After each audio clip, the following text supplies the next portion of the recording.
இன்றைக்கு புதிதாக சில கைக்கூலிகளை அனுப்பி இருக்கிறார்கள். அவர்கள் சொல்லுகிறார்கள், ஏதோ ஒரு கடப்பாறையை கொண்டு வந்து திராவிட கட்டிடத்தை இடித்து விடுவோம் என்று பிதற்றி கொண்டிருக்கிறார்கள். தம்பி, அது கடப்பாறை இல்லை, நீ கையிலே வைத்திருப்பது குண்டு ஊசி. இது கட்டிடம் இல்லை, உயர்ந்து நிற்கிற குன்றம். ஒரு நாடு முன்னால் மட்டுமல்ல, உன் பாட்டனுக்கு பாட்டன் வந்தாலும் எங்கள் மலையை அசைத்து விட முடியாது. எத்தனை பேர் வந்து விட்டார்கள், நீ ஒன்றும் புதிதில்லை.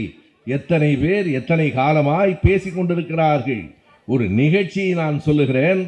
திருப்பூரிலே ஐயா பெரியார் அவர்கள் பேசினார். பெரியாரை பற்றி இன்றைக்கும் அவர்கள் கடுமையாக பேசிக் கொண்டிருக்கிறார்கள். அவர்களுக்கு என்ன தெரியாது என்றால், நீ எவ்வளவு வேண்டுமானாலும் கடுமையாக பேசு. பெரியாரை கடவுள் நம்பிக்கை உடையவர்களும் கூட, நான் விமானத்தில் ஒருவரை சந்தித்தேன். அவர் நெற்றி நிறைய திருநீர், குங்குமம் போட்டு அவர் என் கையை பற்றி கொண்டு சொன்னார், உங்கள் பேச்சு எனக்கு ரொம்பவும் பிடிக்கும், பெரியாரையும் பிடிக்கும், உங்களையும் பிடிக்கும் என்றார். எனக்கே வியப்பாக இருந்தது. உங்கள் தோற்றத்துக்கும் பெரியாரை பிடிக்கும் என்று சொல்லுவதற்கும் ஒன்றும் பொருந்தவில்லையே என்றேன்.